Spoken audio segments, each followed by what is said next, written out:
Welcome to Reading the Room, a literary podcast featuring author interviews and discussions with bookish content creators. I am your host, Jalen, also known as The Bar in the Bookcase on YouTube. I am so incredibly thrilled and honored to share that I am joined today by Alice McDermott, winner of the National Book Award and a 3-time finalist for the Pulitzer Prize. She joins me today to talk about her brand new novel, Absolution, available now from FSG Books. I am still pinching myself that this happened, and I am so incredibly proud of this discussion, and getting a chance to talk to Alice was just such a joy and a pleasure, and I felt like I was in the presence of someone that just completely is a master of the form, and I hope you also really enjoyed this discussion. And to give you a brief introduction to Absolution, American women, American wives, have been mostly minor characters in the literature of the Vietnam War, but in Absolution they take center stage. Trisha is a shy newlywed, married to a rising attorney on loan to Navy intelligence. Charlene is a practiced corporate spouse and mother of 3, a beauty and a bully. In Saigon in 1963, the two women form a wary alliance as they balance the era's mandate to become helpmeets to their ambitious husbands with their own inchoate impulse to do good for the people of Vietnam. 60 years later, Charlene's daughter, spurred by an encounter with an aging Vietnam vet, reaches out to Trisha. Together they look back at their time in Saigon, taking wry account of that pivotal year and discovering how their own lives as women on the periphery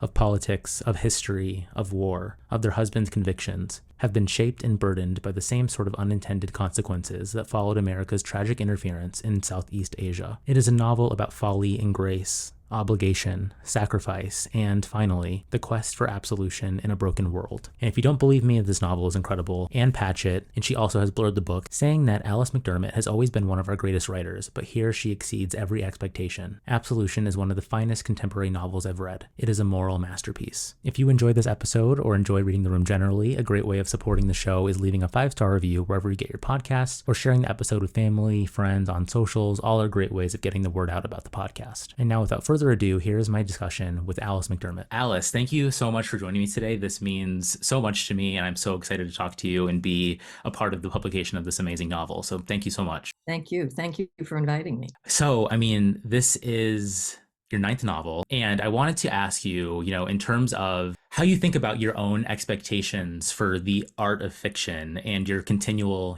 pursuit of writing novels. You're still going with it and still doing it, and I'm just wondering, approaching this book, how did it change or remain the same from your previous novels? And what does Absolution mean for you as a writer? Wow, that's a great place to start. I suppose, to be honest, every book is kind of an adventure, and I always feel like a new novelist anytime I start out on a story. I, people have identified certain tropes that seem to follow from one book to the other, but I don't identify them. I always think, wow, I've never done anything like this before. Else I don't know why I would do it, why enter into the struggle. I think probably something somewhat distinctive about my entering into the composition of this novel was I really felt a kind of free fall into it. I had some vague notions, obviously, of what I wanted to do, where I wanted the focus to be, but how that would play out and who these characters were was a complete mystery to me when I started writing. It was really that case of just letting go and trying to hear the voices. And this makes it sound too easy, because it's not, and I don't want to discourage young writers who say, well, it doesn't work that way for me, but there is something of the simply following the characters and taking down their testimony, and allowing them to be themselves, not to get in the way, not to say, well, that's not the point I wanted to make, I'm the author, but rather, how can I fully imagine the experiences of these characters truthfully and authentically, and then let me hope I find story in the process of doing that. So I want to ask you so much about, the structure of this book and the epistolary nature of it. But before we even get into that, I feel like a great place that I love to start is with epigraphs, and there are two for this novel, and I feel like they speak, very directly to what thematically is going on in this book. So just to share them quickly, the first one is "The anguish of the earth absolves our eyes," and the second is "But how I wished there existed someone to whom I could say that I was sorry." And so I guess I want to just open floor, let you talk about what these mean for you and how you landed on these as the epigraphs for the book. Right. Thank you. Thank you for even noticing the epigraphs. It doesn't always happen. You put a lot of thought into them, and then it's like, whoop, went by it, missed it completely. Oh, is that there? So thank you. Yeah, the first is a poem called Absolution by Siegfried Sassoon, written out of his experience in the First World War. And that sense, that's the first line of the poem. The anguish of the earth absolves our eyes. I mean, it just has always spoken to me about what can we do about this human condition of ours. And actually this poem has come back to me so much in the past few days when we see what's going on in Israel and the Middle East, that it seems so impossible, and suffering is inevitable. We're mortal physical beings with all kinds of flaws. And the earth is in so much anguish that there is that first reaction of, I'm absolved. I can't do anything about it. I can't fix it. We're headed down this slippery slope of life. And yet, really, the other side of that, the twin of that, is we all feel a sense of responsibility. It's almost a natural reaction. It's that, and yet we can't influence events. We can't change the existential facts of our existence, and yet we continually try. And into that comes that notion of responsibility. And that leads to the second epigraph, which is the last line of Graham Greene's novel, The Quiet American, which was really, in many ways, the inspiration for my approach to this story. And that is, I know I can't change it, and yet I feel I want to apologize. Who can I tell? Who can I tell my sorrow to? That biblical cry that is also echoed by the journalist narrator in Graham's novel. So it's both that we throw up our hands, we say this is the nature of life, and yet at the same time, in the same mind, we say, but there's regret. But I wish I could have. But I feel guilty. So I think that those twinning things, and this novel is all about the yin and the yang. There's all kinds of twinning going on in the story, and it's those two things: what's right, what's wrong. I want to do right, but it may end up being wrong. So those two lines really struck me as at the heart of thematically what this novel became. Long answer, sorry. No, I love it. I mean, I think it speaks to so much. I like going into my next question about this idea of twinning and the two perspectives that we see in this book, both Trisha and Rainey. I mean, I'm wondering how you landed on the epistolary nature of this book, because it's very clever in that it reveals itself to be letters, and there's this idea of it being kind of confessional, or trying to kind of make sense of the past and memory, and how these characters are doing that. So I'm wondering, you mentioned before about trying to figure out like what these characters are, like the mystery of the novel as you were crafting it. How did the final three-part but two perspective structure of the book come to you? Right. Right away, I understood that I knew that my focus, and again, this comes from the inspiration kind of in dialogue with The Quiet American. There's a very brief scene in The Quiet American where Fowler, the hardened British journalist, tough guy, narrator, just just glancingly looks at two American girls in Saigon in the 50s. Obviously, they're secretaries in the State Department or whatever. And he thinks about how clean they look and how uncomplicated and passionless they must be. And over the years, since I've read the book and read it over again, I live inside the Beltway. I have run into lots of women who could have been the models for those girls, and none of them were uncomplicated or passionless. So I knew I wanted to get at, well, then, who are these women on the periphery of events in this very eventful year of 1963? But I also knew immediately and instinctively that these would not be women who would write memoirs. They would have to be invited to tell their stories. These were, born and raised 1950s, wear stockings, get your nails done, use hairspray, understand how to advance your husband's career. That's the milieu. These were not women who would say, well, now I'm going to sit down and tell my story. What was it like?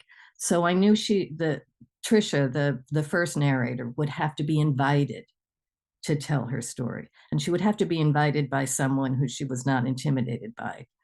This is the quiet generation of women, the quiet Americans, the even more quiet women among them. So that's how I heard the voice.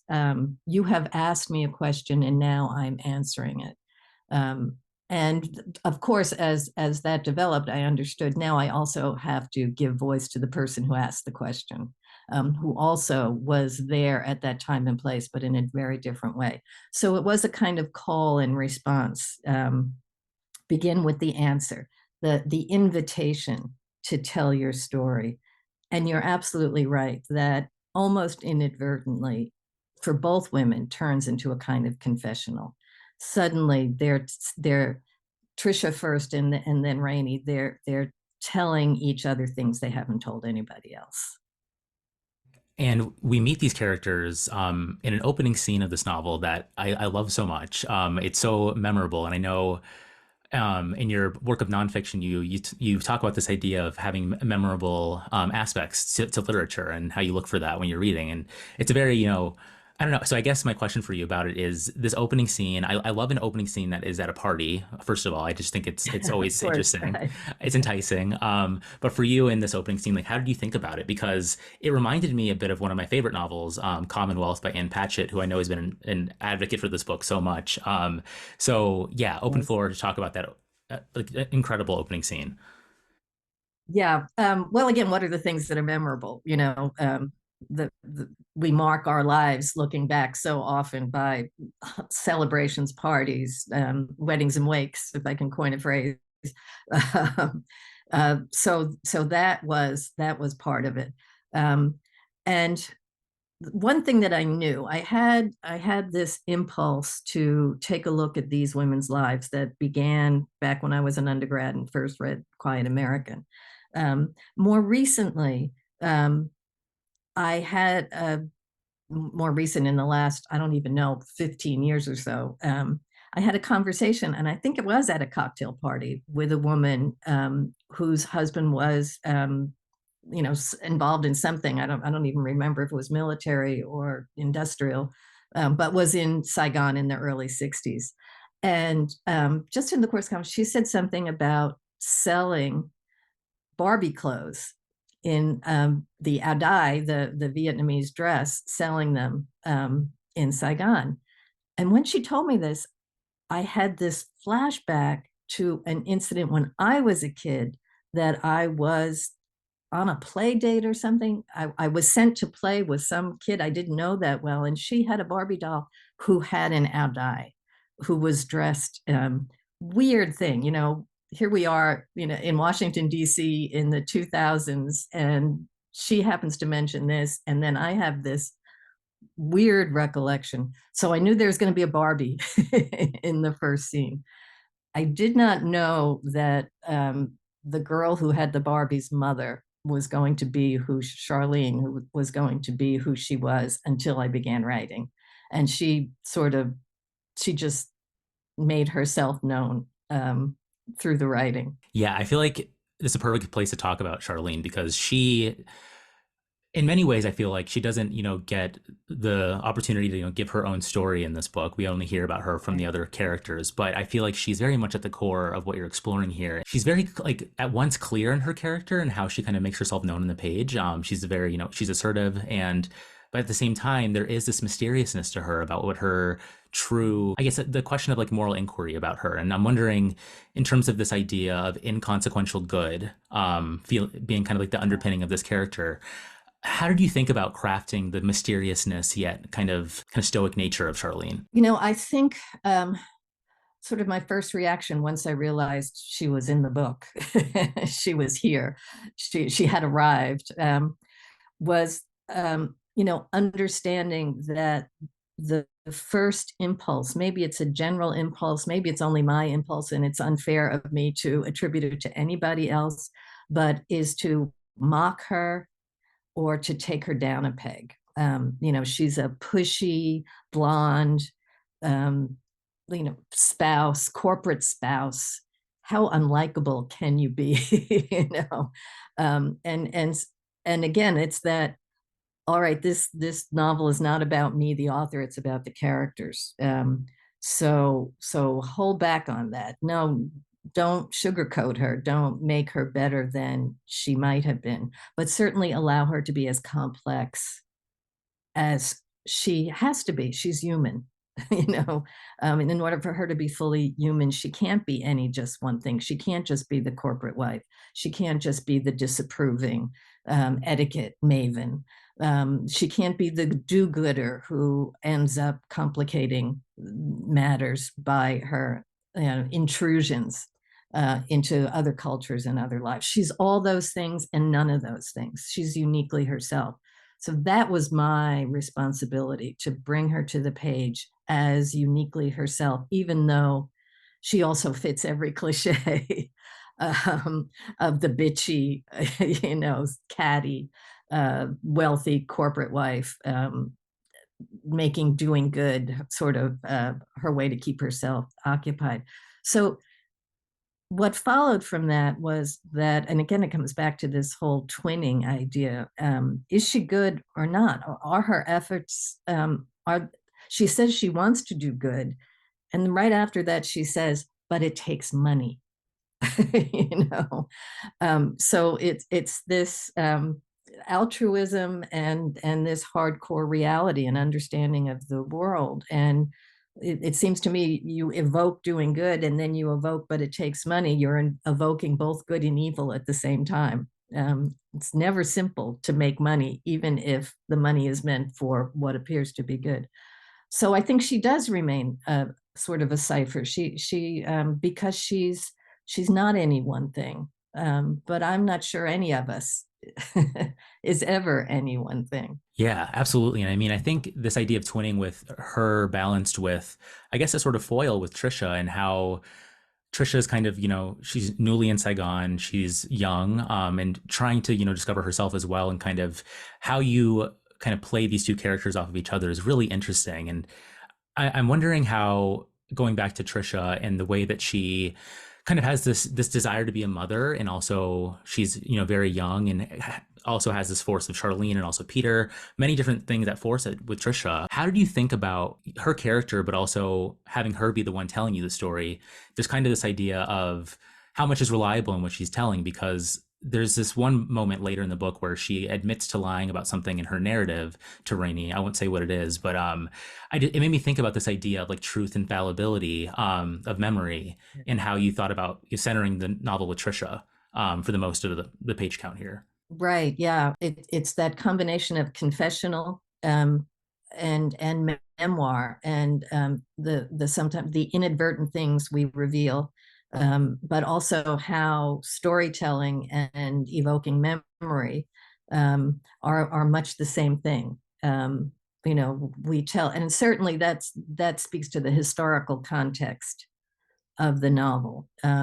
Looking at a year like 1963 from the present, from where we are now, 60 years later, there's all kinds of ways to spin what happened then, because of hindsight, because we know so much now. We know what a disaster America's involvement in Vietnam was about to become, had not yet become in 1963. So when we look back through what knowledge we have gained. So I think it makes it very easy to look at the past and be judgmental.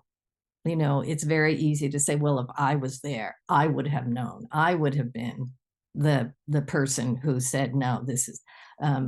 But taken in full context, no, if you were there, you probably would have thought, if you had her life, you would have thought, seen the world the way she saw it. That's what fiction does. Fiction says, yeah, have that life. Not just look at that era or just look at that moment, but have this single person's life, and then see what you think of all the peripheral events. So even in personally telling her story, the process of storytelling, first there's the management of the memories, the stuff that I didn't want to say, the stuff that I'm going to pretend I forgot, but and this is very, very much, I think, parallel to composing fiction. In the process of storytelling, in the process of trying to recall, some truth gets confronted, whether we set out to confront it or not. Sort of stumble across the truth. And that goes back to, I think that's why the call and response. First, the invitation from Rainey, the child who was in Saigon, Charlene's daughter. Hi, a voice from the past, tell me how you knew my mother. Do you remember this young guy who was there? There's that response. And then there's the, well, you shared with me, now I'm going to catch you up and share with you. And then that accounts for the third. Now let me tell you the truth. We've established this sharing of stories. We've established sharing some things we hadn't shared with anyone before. And now I'm going to tell you the part that I haven't really wanted to confront. It's truth and reconciliation. But first you have to get to truth. That's hard. I guess it's a craft question because I love hearing the way you talk about how this was composed and how you think about, I guess, your place as an author in the creation of this work. I started doing this podcast, I think, because at the time I was reading a lot of like autofiction, and it made me think about the place of an author in a work of fiction and what questions that raises, or how much should the author be considered at a remove from narrative. And I feel like that might be different for, every writer and how they think about themselves as tied to their works or their novels. But for you, I mean, how do you think about your place as the sort of god over the novel of making everything happen on the page? And how do you consider yourself always at a remove from what's happening in the work? Or do you think it's just this interesting idea of like channeling, like how does an author embody other people, and how do you create these such like alive characters? I mean, I'm not a writer myself, so I just find it seems like magic, and it's a very broad question, but I'm wondering how you think about that. Yes, yeah.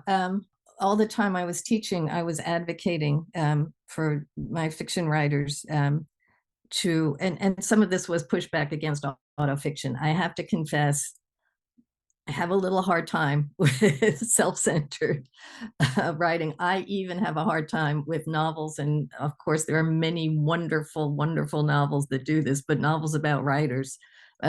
And I open a book and I find out my narrator or my point of view character is a writer. I go, oh God,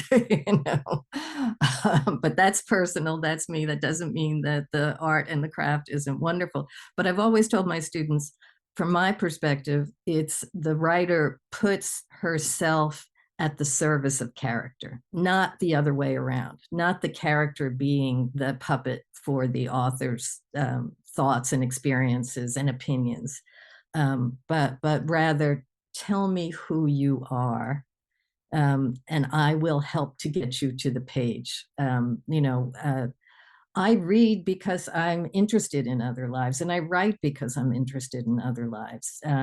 I think that there's a great blessing in fiction that takes us out of our own experience and allows us to live the experience of people unlike ourselves, but as vividly, probably more vividly, than everyday life provides, to our narrow, point of view, our two eyes. To go behind the eyes of someone else and see the world is a wonderful gift, and there is a kind of magic to it. So to me, it's thrilling to channel another character, but the other side of that, it's all dualities, is the responsibility you have to truth and authenticity, not to write the character to your own expectations, to allow the character to sort of live and breathe. And if the character is not doing what you were hoping, plot wise or story wise, then you accommodate the character, not the other way around. Um, Throw out the story and tell another story because this character doesn't want to tell that story. It's tied also to this idea, I think, of how you render setting, particularly in this book in 1963 Vietnam. I'm wondering how you think about realism and rendering through description this time. Like, how do you? Maybe this comes in revision, or maybe it's actively while you're writing. But how do you think about rendering an accurate depiction of what this was like at this time? I think the other sort of magical aspect, and or maybe it's more concrete than that. Maybe for me, it's the art of narrative. The art, is that yes, you want accuracy, and if you're writing realism, which I suppose is what I'm doing, then you don't want to break that realism by huge errors in the script. But at the same time, the art of fiction demands that everything has more than one meaning. Everything is a choice. If I'm a journalist, if I'm a historian, if I'm a travel writer, I'm confined by what's actually there. The fiction writer is making all of this up, even when it's based on historical accounts, even when it's in a real place, you're still making it up. You don't have to write about that place. You could write about another place. You could write about a fictional place that kind of looks like that place. So if you're making that choice, then I've always felt, very strictly and maybe conservatively, that every detail should matter to the art, to the entire construction, not just, well, it was there, and so I recorded it. So with this novel, writing about a place I've never been to. When I started the novel, I thought I've always wanted to visit Vietnam, and this is my excuse to go, and I'll feel like a real writer because I'll be doing research. And then COVID came along. I thought, well, that's not going to happen. And these characters want their story to be told. So I just sort of read everything. During the first summer of lockdown, I reread all the fiction writers who brought me to Vietnam, like Tim O'Brien, and Robert Stone. Tree of Smoke was, amazing to be there. Then I went back and I read a lot of the accounts that I have read over the years. Philip Caputo's A Rumor of War, many of them war stories, obviously, memoirs. Then I went back and read David Halberstam and Neil Sheehan and all the journalists at that time, Marguerite Higgins, who's really one of the few female journalists covering Vietnam, and then just kind of absorbed all that, and then pushed it all out the door and forgot it, and then went back to say, but what's Trisha? What's Trisha's experience of this place? Because if I'm choosing details that don't also reveal character, then I'm not creating a work. I'm copying something. I'm after a journalistic account. I'm after a memoir. But this is a house of cards, so to speak. Any novel is. So everything is a choice. So filter everything through the character, but the things that she notices will or should, in the best of all possible fictional artistic worlds, have resonance throughout the whole book. It's a construct. Yeah, it's a challenge. Yeah, it seems so hard. And I think, one thing that's a part of this, House of Cards and thinking about your work, generally, I mean, you very directly confront some very harsh realities, directly on the page. And I was thinking about how you get to them and how they feel. I rarely cry when I read, but I feel incredibly emotional when I read your books. And I'm like, how does she do this? And how can she, confront these harsh realities in a way that feels, I don't know if the word earned is correct, but it feels true. Maybe that's a better way of saying it. But I'm wondering for you, when you get to the hard parts of your stories, how does that feel for you when you get there? And how do you care for yourself as a writer, getting there? Ooh, that's a really interesting question. It's maybe the incantatory nature of writing prose. It's also a poetry, but I'm not good enough to write poetry. But the evoking image and character and story and voice all at the same time. And I think you do all that to move towards those moments. And in some ways, what you're doing is you're moving the story, you're moving the work towards something that defies our language, defies pinning down. You can only hint at it. This is why we use metaphor. This is why we use image. Those are the scariest moments when you're writing, but they also feel the most necessary. Why if you're not moving language towards those things for which we have no words to describe, then what are you doing? Because you're not saying anything that anybody else couldn't say or hasn't said. I mean, I don't have any great wisdom about America's involvement in Vietnam or the year 1963 and all the pivotal. I mean, that's been noted and far wiser minds than I can tell you all about that. But it's this through character, through the manipulation of language. How do we get at those things that we all recognize? I mean, I think that's what I go to literature for, and I think that's what's kept literature valuable. We can all recognize there's something deeply human in this moment, in this response, in this despair, in this joy that the character is experiencing. And we can't define it, but we recognize it when we see it. And sometimes it brings tears to your eyes, and sometimes it makes you laugh, Riley. Sometimes it just comes back to you, as you were saying earlier, when you've stopped reading and you're off doing something else, and then that little bit of it's an experience that you can't define, that you can't get anywhere else either.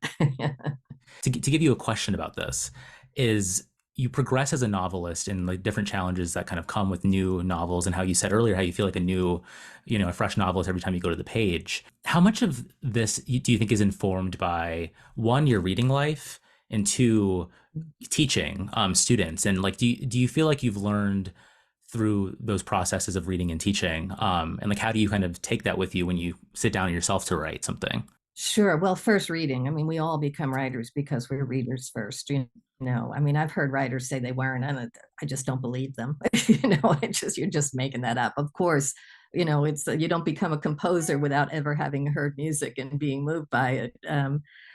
Uh, so yeah, we know the experience as readers first. We know that moment when something touches us, and that we don't have words for, or that we've experienced a life, or even just a brief moment in someone else's life that has become part of our own memories. That feels like a lived experience because it was so vivid and opened our eyes to something, even if it was just briefly, that we recognized as true. And so you have that experience as a reader. And then you think, I'd like to try to do that. That's a really wonderful trick. That's a wonderful thing to give to another human being. Here, read this and feel this. So yeah, I'm always guided, continually guided by the writers who manage it. And you say, yeah, I'd like to try that. I don't know if I'll ever do it, but I'd like to try that. But it's really interesting. Your question is really interesting because to then think about, as a teacher, what you're trying to do with your young writers is to figure out how did that happen. You get together with a bunch of young writers, MFA students who have, God bless them, are so bright and so talented and could do so many other things, and they've chosen to write literary fiction, or poetry. Wow, these are wonderful souls. But then you sit down and say, but what are the mechanics of that? Look at that book that you love, that changed you, that gave you this moment. And then you want to know the mechanics of it. How did that happen? And that's when you get to the, everything counts. I can't tell you how many times I've had new writers look at me when I say in fiction, everything counts. You're going to say that's a yellow dress, not a red dress, then yellow matters. Think about it. And they look at you like, oh, not everything. Oh, come on. But it's a goal. It's a goal. Yeah. Every once in a while, something just happens to be there and it ends up in the story, but it's a goal. And that's part of the mechanics. Think about it. Think about the choices you're making. Be conscious of the effect of the rhythm of your sentence or where you put a space break. This is the craft of a really nebulous art in many ways, because what we're trying to do is get to that moment that we can't define, when literature shines for us and affects us and opens our eyes and touches our souls. I don't know. I feel like in terms of prose in particular, it's, as you're saying, it's kind of this constant act of like addition. Each sentence builds on each other, but you're also omitting so much with every sentence. Every choice you make is also, you're making a choice not to do something. And I'm wondering Exactly. for you, like with revising, for example, Absolution, how much of that process in terms of getting those choices right comes in revision, or trusting your gut when you first put it to page? Like how do you balance that? It's both. Obviously, you got to get it down. You can't Yeah. make a decision about something that's not on the page. And in the process of getting to the page, you're using language, you're grabbing at details, and you just might get the detail that makes all the difference. The language that you use may change what the next sentence is going to be, and there's all that. But then there's also that kind of cool revision. um, I think the thing as a writer, I probably struggle with the most is um, too obvious, too subtle. you know, how much to leave out, how much to put in. Do I need to explain this? Is it apparent to the careful reader? Do I have any careful readers? Should I put a diagram? Um, as a reader, I appreciate the writers who trust me as a reader, who don't explain, who let the image speak, who let the white space sort of speak, echo. Uh, what's unsaid is as important as what's said. And I feel the writer trusts me to understand that. As a reader, that's what I appreciate. But as a writer, it's, oh, nobody's going to get this. No, nobody's going to, oh my God, I just dropped this little line now. I think it just is obvious, but it's just like, you know, uh, some readers read a lot faster than others, and oh, I didn't notice that. I was speeding along, trying to finish your book in a day that you took 7 years to write. And, oh yeah, I didn't notice that detail. So and I know young writers, probably all writers struggle with this, but I think that's my particular burden, that I want to stop, but I'm not sure I said enough. I don't want to say too much. And that's again where you have to let the characters be your guide. You have to, this character would not say that. This character would not draw lines between this and that so explicitly. And so I can't as the author, even if I'd like to, because I'm worried nobody's going to get it. That makes me think about something that I don't do enough, but I'm trying to make it more of a thing that I do, is reread. Because I feel like when I finished Absolution, and finally, when you close the page, when I finish your books, I'm like, how did she do that, right? And it makes me want to go back to the start and pick it up again. Because I was reading the intro again in preparation for this, and I was like, I need to read this book over again because there's so much you can gather on reread once you're already familiar with the story, and it kind of fundamentally changes how you read something. So I guess the question for you is just about rereading and what you think about that in terms of how much like time you kind of give to works of literature that you consume, or when you feel like you've kind of had enough of one work, if that makes sense. Yes, right. Yeah. Yeah. Well, I think we all, we're like, people who bird watch, readers always want to add to their life list, and rereading doesn't get you there, Yeah. yeah, I read it, it's on my list, I did it, I go to a cocktail party, somebody mentions it, I say I read that, I'm good. um, but there is, you're absolutely right, there's great pleasure in rereading, and especially over time, I was an English major a very long time ago. So I had, a long list of books that I read then that I can revisit. And the ones that were good, were very, very good then, are very, very good now. And some don't stand up quite as well. But one book that I don't know how many times I've read it because I've taught it, but I just reread it this over the course of the summer. Bleak House, Charles Dickens' Bleak House. It's a great book to teach. It's got all kinds of voices and all his Dickensian connections. Um, but there was one moment that I don't think I ever noticed before. And it just, for all that, big, thick Dickens novel, taught it, read it, I know it, now the character's okay, talked about it with friends. And I came upon these paragraphs, and it was just like a whole new book. It was just this revelation of this amazing compassion, just a few paragraphs that I know I happily read before and went on to the next chapter. And this time, after all this rereading, it just amazed me. It was one of those moments where you have to close the book and go, oh my gosh, wow.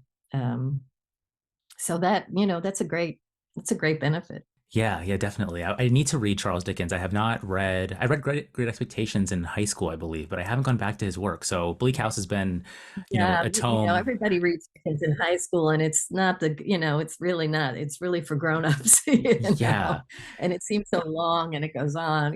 Christmas Carol is easy, it's short, but it did. There's a tremendous wisdom and humanity that I think a mature mind can appreciate. As I say, this one moment, uh, I won't belabor it, except that there was this amazing parallel to Donald Trump in this moment in the character that actually, for a minute, made me feel something of his humanity.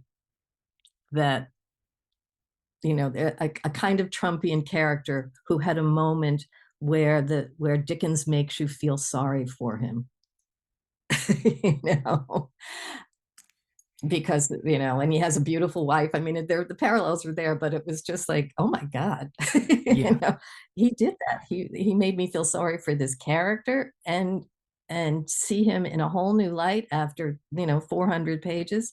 And then I was kind of like, he's kind of Trumpian, and oh, maybe Trump has a soft spot too. That's amazing. yeah. That's the beauty of, I think, of novelists, and why I think I'm so enamored with what you do. Because I mean, even going to the title of this book, Absolution, and how you directly kind of confront the the flawed sides of your characters, and I feel like through the act of your writing, you in a sense kind of absolve them. And that kind of ties to what you're saying about what Charles Dickens is doing there with that character and seeing the humanity in everyone. I mean, I guess to give you a question about the title, when did you know Absolution was the title for this book? And I guess what does the title mean for you now that the book is finished? Yeah. Well, at first, I was a little bit hesitant about it. There's a wonderful Scott Fitzgerald story called Absolution. Again, I probably read first time, maybe even in high school, because I was in love with Scott Fitzgerald. And it's a great little story, and it was meant to be the first chapter of The Great Gatsby. And I have always thought amusedly that if it had been the first chapter of The Great Gatsby, Scott Fitzgerald would have been called a Catholic writer and nobody would read The Great Gatsby. It would be like, he'd be with, G.K. Chesterton, like, oh, Catholic writer, forget it. I don't think most people think of Fitzgerald as a Catholic writer, but he would have been if that short story had opened The Great Gatsby. So I've always sort of been found that title endearing. But I was convinced to use it about maybe two years before I finished. I had dinner with a Monsignor, a real New York priest, a great guy, a great priest. There are great priests, very smart, in his 90s. And he asked me, what's the name of the book you're working on? And I said, well, I'm thinking about calling it Absolution. And he said, terrible title. And I was, oh, Monsignor George, really? And he said, yes, because nobody understands what it means. And we ended up having a long conversation about the nature of absolution, not quite forgiveness. It's something else. And that whole idea of how we pardon ourselves for our failings, how we pardon others for what they've done. There is, and I think this is very much the world we find ourselves in now. We look at the past and point fingers. We're so sure who's right and who's wrong, regardless of the right is right, the left is wrong. And we don't look at context, and we're so reluctant to offer absolution because that sounds like we're going to forget. We're going to obliterate the past. We're going to ignore mistakes that were made, evil that was done. But to offer absolution and to receive absolution is much more difficult than that. It's to say, I see who you are, and I see what you've done. I see it from your point of view. I understand the context. And I suppose, had I been you in that time and place, I may have done the same thing. But I'm not. But I won't. It's not so much saying I'm not judging. It's saying we're all in this. We're all creatures of our circumstances. We're all capable of great good and great evil. We're all capable of making terrible mistakes. We're all capable of good intentions that go awry, but we're also capable of good intentions that actually produce good. This is our condition, all of us. So absolution, comes, that notion of absolution, comes from recognizing our common, flawed, complicated humanity. And once you recognize, then you can absolve, but you don't forget, and you don't ignore, and you don't excuse. So it's much more complicated. So when Monsignor George said nobody understands what absolution really means, I thought, that's my title. I like that. I like that nobody, because then we can talk about it. I love that. I mean, I feel like that's a perfect, cap on this conversation. I feel like there's so much more I want to ask you about every detail in this book, but I will spare you from from that. I guess my last question, is I ask every writer this, just for any book recommendations that you may have, anything you're reading recently, kind of open floor. I know you already gave many in this conversation, but yeah, anything that you're currently diving into. Right now, I'm reading for the current novel that's underway. So I'm reading some strange things that I'm not sure. I'm reading a book right now called The Noonday Devil, which is about a phenomena called acedia, which I'm finding absolutely fascinating. Just that sense of losing heart in the middle of things, in the middle of life, in the middle of experience, just growing tired and weary of trying. So that's sort of where my head is right now. But as far as pleasure reading, I just finished Brandon Taylor's novel, The Late Americans. He's a wonderful writer. Boy, the way he uses place and weather and his use of detail and description is absolutely marvelous. And then I'm blown away by Claire Keegan, the Irish writer, whose output has been small but gem-like. I've been recommending her to all my former students as just sit back and see how it's done. And I just got Jessamine Ward's new novel, Let Us Descend, which I can't wait to. I think she, again, as a stylist, she's one of the best working right now. So there's a few. Yeah, I love that. I mean, so Brandon Taylor, I know he also loves your work. And I have his books up there. He's one of my favorite writers. And Claire Keegan, I've been really fascinated by like how much she can contain in such a small page count. It's just fascinating. But yeah, thank you for sharing those. I mean, so I'm always curious to know like what my favorite writers are reading, and it's just interesting. So thank you. Yeah, well, as I said, there's the work reading, and then there's the, just for fun to remember why I love books in the first place. Yeah. Squeezing that. Right. Thank you so much for joining me today. This has been such a treat. And thank you for entertaining my very, broad, crafty questions about trying to understand how you did what you did in this novel. But it was so much fun to chat with you. Great questions. And, craft, it's the busman's holiday, as they used to say. I'm really happy to talk about that anytime.